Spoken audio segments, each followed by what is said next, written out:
Le Grand Matin Sud Radio, 8h-10h, Benjamin Glaise. Il est 8h41 sur Sud Radio, lundi 1er avril. L'édito politique, c'est lundi, c'est avec vous Arlette Chabot. Bonjour Arlette. Bonjour à vous tous.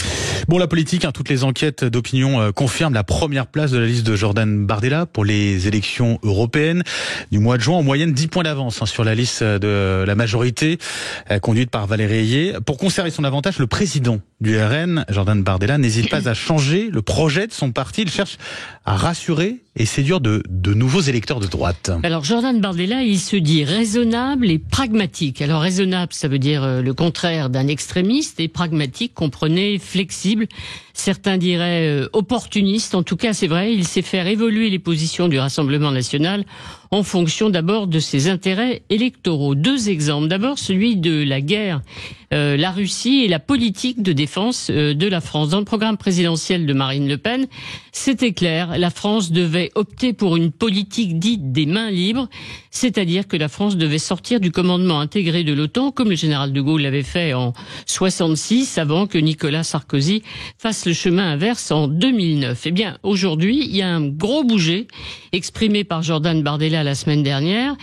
Si la guerre n'est pas terminée, eh bien, la France ne quittera pas le commandement intégré de l'OTAN. Plus encore, le président du Rassemblement national ajoute que les propos belliqueux de Vladimir Poutine constituent un danger pour notre nation.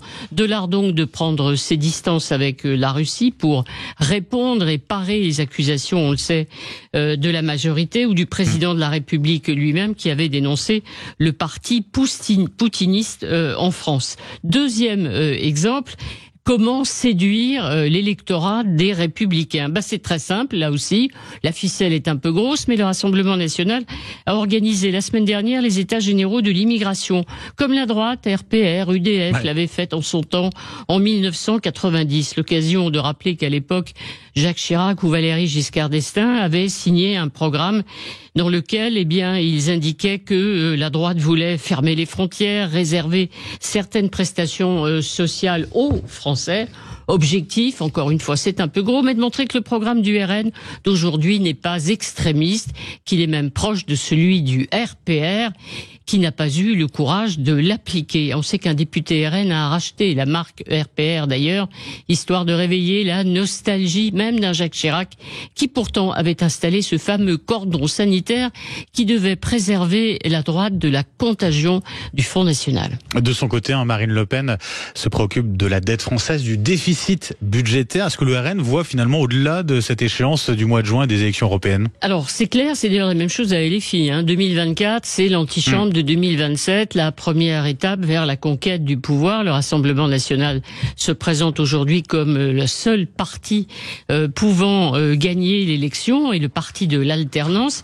Donc on peut s'interroger, les annonces d'aujourd'hui sont-elles juste des opérations électorales, décidées à gagner un peu mieux encore, si j'ose dire, les élections de juin, ou bien est-ce que c'est l'amorce d'un virage? C'est-à-dire que le Rassemblement national, notamment, tirerait les enseignements de l'expérience italienne, Giorgia Meloni, qui effectivement se montre extrêmement pragmatique, réaliste pour conserver le pouvoir et gouverner, c'est-à-dire qu'elle a renoncé à appliquer une grande partie de son programme. On verra ça, mais effectivement, débat passionnant à suivre. Merci beaucoup Arlette Chabot, on vous retrouve juste après les infos de 9h.